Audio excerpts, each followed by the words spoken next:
Hello class 6 students, welcome back to the history class. Today we are going to start chapter 8, the first empire, the Mauryas. Learning objectives, empires and kingdoms, the Mauryan administration, rise and growth of the Mauryan empire, end of the Mauryan empire. Let's warm up. Look at the following picture and answer the question that follow. A. Do you know what is this picture called? B. Where is it taken from? C. What is its importance? Application skills. Chanakya is famous in history as a sage-like person who by his political shrewdness and expediency helped in the establishment of the mighty Mauryan Empire. Chanakya was wise, clever, foresighted, determined and deeply read in economics, diplomacy and politics. There is a legend that Chanakya was once invited to the court of the Nanda rulers of Magad, where he was insulted. Chanakya took a vow to cause the downfall of the Nanda dynasty. With the help of a brave and capable general Chandragupta, he succeeded in fulfilling his vow and founded a new Mauryan dynasty in Magad. He expelled the Greek invaders from India with his help. Chanakya served as a friend, philosopher and guide to Chandragupta Maurya. The Chanakya is also believed to be the author of Arthashastra, the classical Indian treatise on statecraft. It lays down rules for governments and also gives a detailed account of the contemporary state administration. Chanakya was born in a poor Brahmin family of Takshila. His real name was Vishnugupta. Chanakya is also known as Kautilya because of his Kutniti or diplomacy. He was educated at Takshila, a great educational center in those times. In his personal life, Chanakya was like an ascetic and the legend goes that he lived in a mud hut near Royal Palace. A very famous play called Mudra Raksha has for its theme one of the diplomatic feats of Chanakya. Most of the foreign diplomatic enclaves in New Delhi are situated in an area named after him and known as Chanakyapuri. On the basis of your reading of the above passage, choose the correct option. A. What helped Chanakya in establishment of the mighty Mauryan Empire? First, the expulsion of the Greeks invaders from India. 2. His being an ascetic. 3rd, his political shrewdness and expediency. 4th, the downfall of Nanda dynasty. B. Chandragupta was first, friend, philosopher and guide to Chanakya, successor of Chanakya, the author of Arthashastra, a brave and capable general. C. Chanakya took a vow to cause the downfall of the Nanda dynasty because first, Chandragupta Maurya was insulted by the Nanda rulers. Second, he wanted to expel the Greek invaders from India. Third, he was insulted by the Nanda rulers of Magad. Fourth, he wanted to establish the mighty Mauryan Empire. Let's start the chapter. Empires and Kingdoms. The history of this era, unlike that of the earlier periods, rendered reliable owing to the existence of sources such as the Buddhist and the Jain text, the Arthashastra, the Greek accounts like Megasthenes, Indica, and Ashokan inscriptions and archaeological remains. Authentic sources corroborated by historical materials make the reconstruction of this period easier. Fact file. The Nanda ruler of Magad maintained 20,000 cavalrymen, 2 lakh infantry, 2,004 horse chariots and 6,000 elephants. Alexander's invasion. The scene shifts back to northwestern India during the 6th century BCE. Most parts of northwest India were a part of an Achaemenid empire under Cyrus of Persia. Herodotus talks about Gandhara as one of the wealthiest of the 20 most populous and wealthy provinces. Gandhara and Takshila were cosmopolitan centers where Indian and Iranian cultures mingled. The Archean ascendancy in northwestern India ended with the conquest of the empire by Alexander of Macedonia in 330 BCE. This is the painting of depicting Alexander's army invading a kingdom. In 326 BCE, Alexander, continuing his march across the Achaemenid Empire, entered Indian province. His campaign in northwestern India lasted for about 2 years. After he had crossed the 5 rivers of Punjab, finally his soldiers refused to go any further. Historians wonder whether the reports about the strength of the Nanda army was the cause of the retreat of the Greeks. On his way back, he conquered many Ganasanghas. Alexander left governors to rule his Indian conquest. Alexander's death caused a state of confusion, owing to which his governors soon left India to pursue their fortunes in West Asia. Source materials: The life history of Chandragupta, his empire, and other interesting information are found in the book Indica, written by Megasthenes, the ambassador of Seleucus to the court of Chandragupta. Another source is Arthashastra by Chanakya, which deals with politics, economy, and military governance of Mauryas. This is the image of Arthashastra. Buddhist edicts written on pillars and rocks by Ashoka, found in various parts of India, Gujarat, Junagadh, rock inscription, Karnataka Maski, Chitaldurg, etc. Provide a fair account of the Mauryan times. Jain literary sources written by different scholars also mention the kingdoms and the life in that period. Several coins and objects retrieved from sites also reveal about this period. Fact file: When members of the same family become rulers one after another, the family becomes a dynasty. The Mauryans were the first dynasty of India. Rise and growth of the Mauryan Empire. Chandragupta Maurya 322 BCE to 298 BCE. After the death of Alexander, India faced another crisis. Dhananand, the last Nanda ruler of Magad, was hated by his own subjects. In Punjab, the Greek governors were fighting for power. In this confusion, a young Kshatriya, Chandragupta, of the Maurya clan of Pipal-Livana, led a revolt of the people against the Greeks.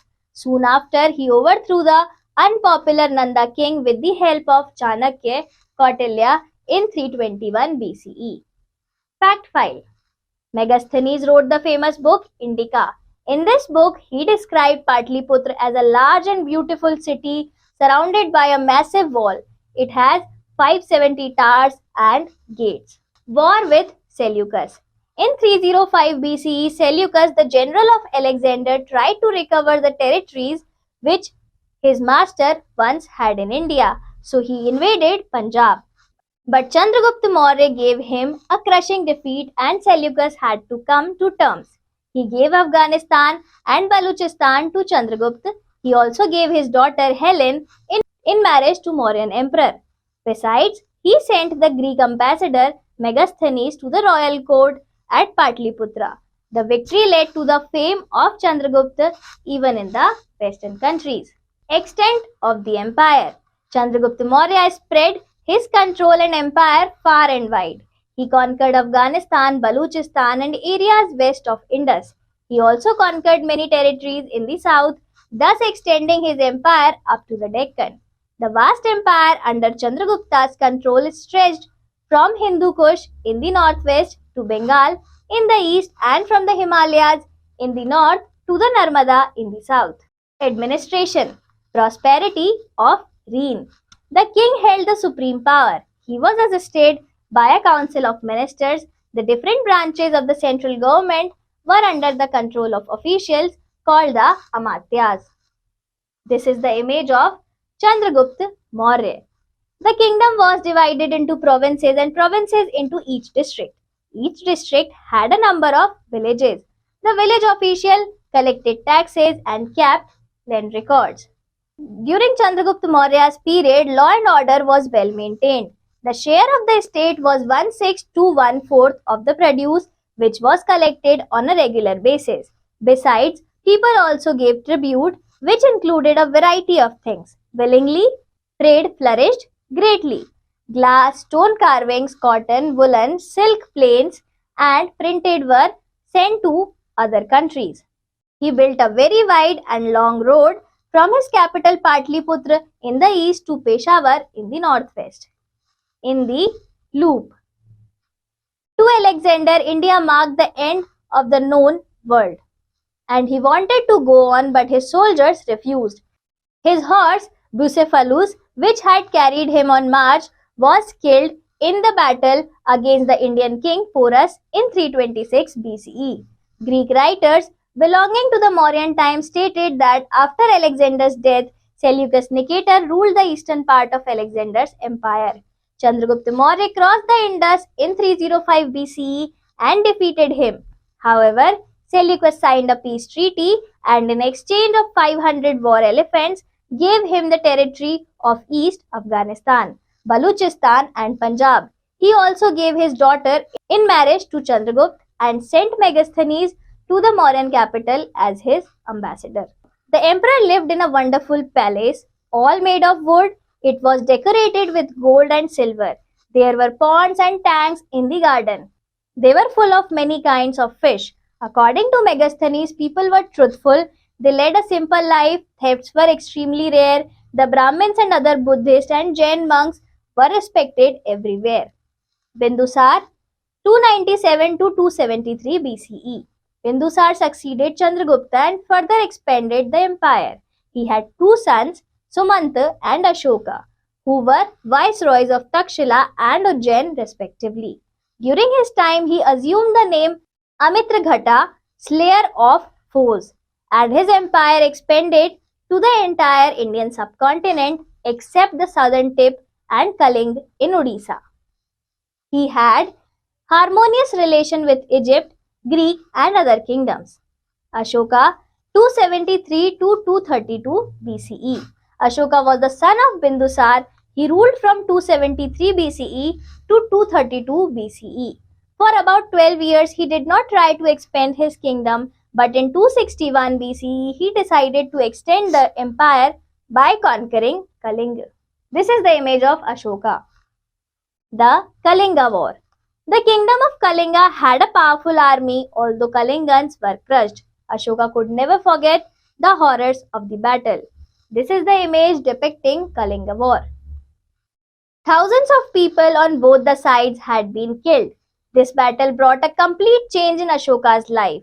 The war drum was silenced forever. From that time onwards, Ashoka preached nothing but peace. He became a follower of Lord Buddha. He spent the rest of his life in the service of his people. He became Devanam Priya, that is, the beloved of gods. Ashoka's Dhamma. Ashoka was the first king who accepted Buddhism not only as his personal religion but also established it as his state religion. Ashoka followed a religious policy of his own. His policy was called Dhamma. The word Dhamma is the Prakrit version of the Sanskrit word Dharma. Ashoka's dilemma was not related to the worship of any god or performance of sacrifice. It was a code of conduct inspired by Buddha's teachings. He advocated non-violence, compassion, and peace, but never forced his ideas on his subjects. This is the image of the extent of the Mauryan Empire under Ashoka. They respected all religions. The pillars set up by Ashoka explain his Dhamma. These inscriptions carry the following messages to his people. First, everyone should follow ahimsa, that is non-violence to all living beings. No animal should be slaughtered for sacrifice. Second, people should be gentle with slaves and servants. They should be truthful, charitable and kind to all. Third, people should respect their elders. Fourth, people should treat all creatures with compassion. 5. People should give gifts to Brahmins and monks. 6th, each one should respect others' religion. It is both wrong to praise one's own religion or criticize another's. One should try to understand the main ideas of another's religion and respect it. 7th, people should live in peace and harmony. 8th, people perform a variety of rituals and ceremonies on occasions of childbirth or wedding, but all these ceremonies are worthless. They should follow Dhamma themselves and spread it in all directions. This would be the best ceremony and very fruitful. He not only preached but also practiced the values himself. He gave up hunting and killing of animals. He established hospitals for humans and animals. To spread Buddhism, Ashoka himself undertook dharma yatras and encouraged his officers to do the same. He appointed special officers called Dharma Mahamatras to propagate his Dhamma amongst the common people. He sent missionaries to various countries. He sent his own son Mahendra and daughter Sanghamitra to Sri Lanka. The principles of Buddhism extended in almost all countries of Asia. Fact file. The inscriptions on Ashokan pillars and edicts were undeciphered for a long time. James Princeps, an English scholar, deciphered it for the first time as the Brahmi script. The Mauryan administration. The Mauryan rulers established an efficient and benevolent administration. As the empire was very large, different parts were ruled differently. The administration can be studied under 4 heads: central, provincial, district, and village. The capital city of Patliputra was administered separately. Central administration. The king was the highest authority. He was vested with large powers and privileges. He carried out his administration with the assistance of the ministers. The Prime Minister, Purohit, and Senapati were some of the important central ministers. Besides the ministers, there were some other high officials to run the administration smoothly. They were known as Adhyakshas or superintendents.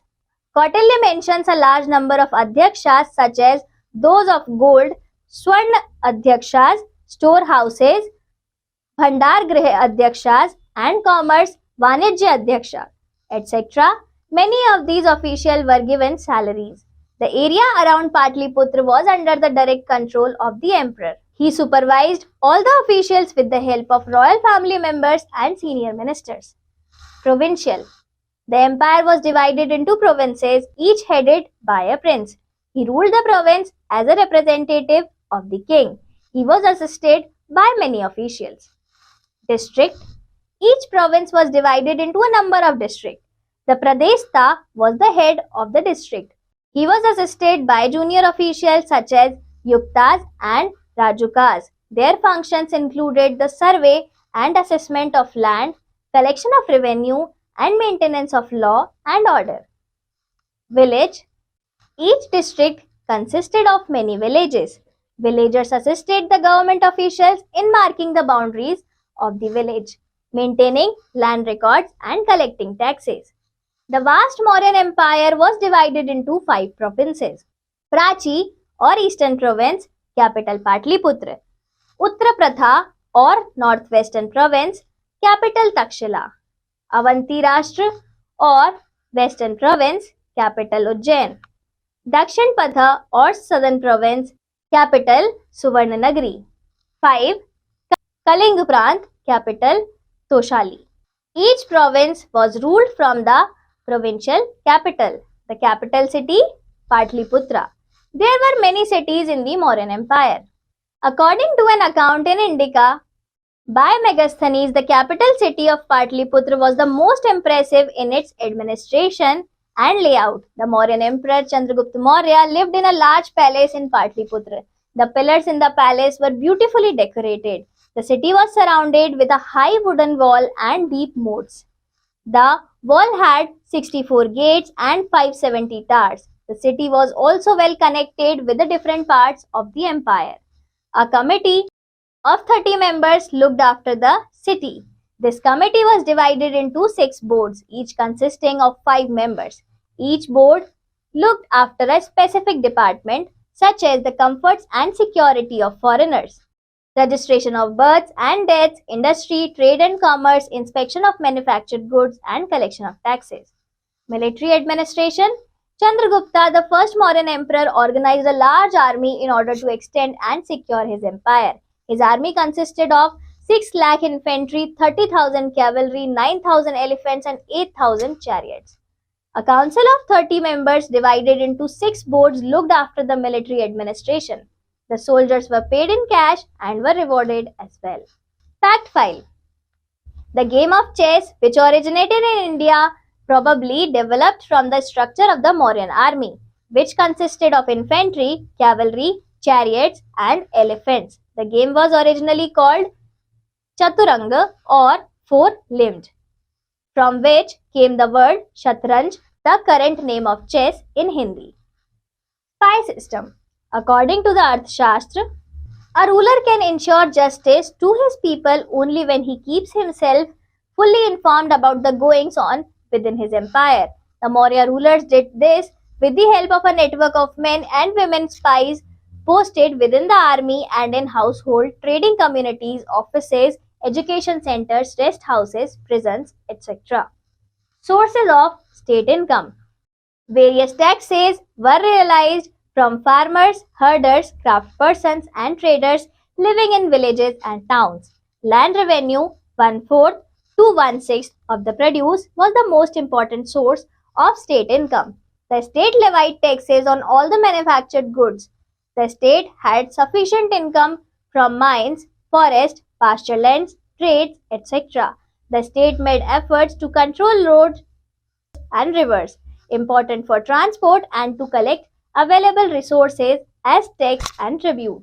We come to know from the Arthashastra that Northwest was important for blankets, whereas South India was known for its gold and precious stones. Perhaps these resources were collected as tribute.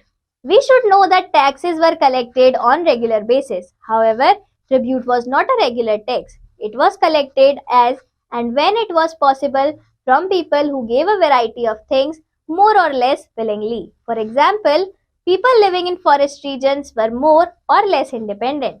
They were supposed to provide elephants, timber, honey, and wax to Mauryan state as tribute. Thus, the Mauryan emperors had established an efficient and well-organized administration. Think smarter. Why was Alexander not able to cross the river and enter the mainland of India? Architecture. The Mauryas built many stupas, viharas, and pillars. The stupa was the most important element in the architecture. It was derived from the ancient funeral mounds made of the earth and brick that preserved the remains of monks and other important persons. The stupa at Sanchi near Bhopal, known as the Great Stupa, is the most popular stupa amongst all. King Ashoka built more than 80,000 stupas. Stone pillars with beautifully carved animals called capital on top were famous. The most famous pillar is at Sarnath near Varanasi, with 4 lions sitting back to back and facing the 4 directions, called Lion Capital of Ashoka. It is adopted as our national emblem. The wheel we find in the middle of our national flag is also taken from Ashokan edicts. This is the image of Sanchi Stup built by Ashoka. An extract from one of the Ashokan edicts. 10 years of reign having been completed, King Priyadasi, he who is beloved of the god and who regards everyone amiably, made known to men, and from this moment he has made men more pious, and everything thrives throughout the whole world. And the king abstains from killing living beings and other men, and those who are huntsmen and fishermen of the king have deserted from hunting. And if some were from their intemperance, as was in their power, and obedient to their father and mother and to the elders, by so acting on every occasion, they will live better and more happily. Translated into English by G.P. Caratelli. End of the Mauryan Empire. There were a number of factors responsible for the decline of the Mauryan Empire.